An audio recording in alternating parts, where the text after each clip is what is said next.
Facebook পেজের follower কিভাবে বাড়াবেন।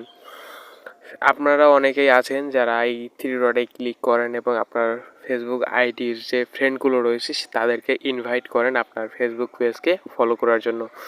এতে করে হয় কি, তারা আপনার ফেসবুক পেজটিকে ফলো করে, কিন্তু আপনি মনে করেন ইসলামিক ভিডিও ছাড়ি, কিন্তু তারা সেই ধরনের ভিডিও দেখতে পছন্দ করে না। যার কারণে তারা হয়তো বন্ধুত্বের খাতিরে ভিডিওটিতে লাইক করবে, কিন্তু ভিডিওটি সম্পূর্ণ দেখবে না। এতে করে ফেসবুক বুঝবে যে আমাদের ভিডিও হয়তো খারাপ, তখন আমাদের ভিডিও ভাইরাল হবে না। তাই আমি বলবো যে ইনভাইট ফ্রেন্ড করবেন না। এতে করে হয়তো আপনার ফলোয়ার বাড়বে, কিন্তু আপনার পেজের ভিডিও কখনোই ভাইরাল হবে না।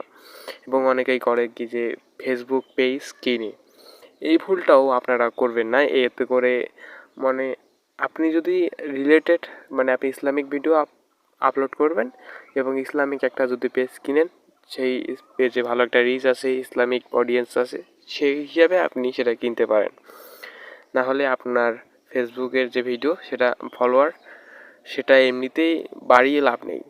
হয়তো আপনি মনিটাইজেশন পাবেন, কিন্তু এতে করে আপনার ইনকাম হবে না। আর এরকমভাবে দেখুন, আমার কিন্তু 1K, 1.1K, 1K, 1.1K, 1.9K, 1.1K এরকম ভিউ আসছিল শূন্য ফলোয়ারে।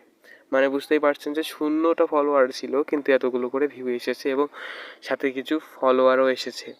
আমি যদি আমার ফ্রেন্ডদের ইনভাইট করতাম তাহলে এতগুলো কিন্তু ভিউ আসতো না, আর ফ্রেন্ডও হতো না। আমি বলবো যে আপনারা ভালো ভিডিও আপলোড করেন, হুক দেন, তাহলেই আপনার ফেসবুকের ফলোয়ার এমনিতেই বাড়বে ভিডিওতে যদি ভিউ আসে। আর যদি ভিডিওতেই ভিউ না আসে তাহলে ফলোয়ার কীভাবে বাড়বে? আপনারা যদি চান যে কীভাবে এইভাবে ফেসবুকে পেজ খুলেই সেই ভিডিওগুলো ভাইরাল করতে হয়, সেটা নিয়ে আমি একটি ভিডিও নিয়ে আসবো। অবশ্যই যদি চান কমেন্ট করবেন।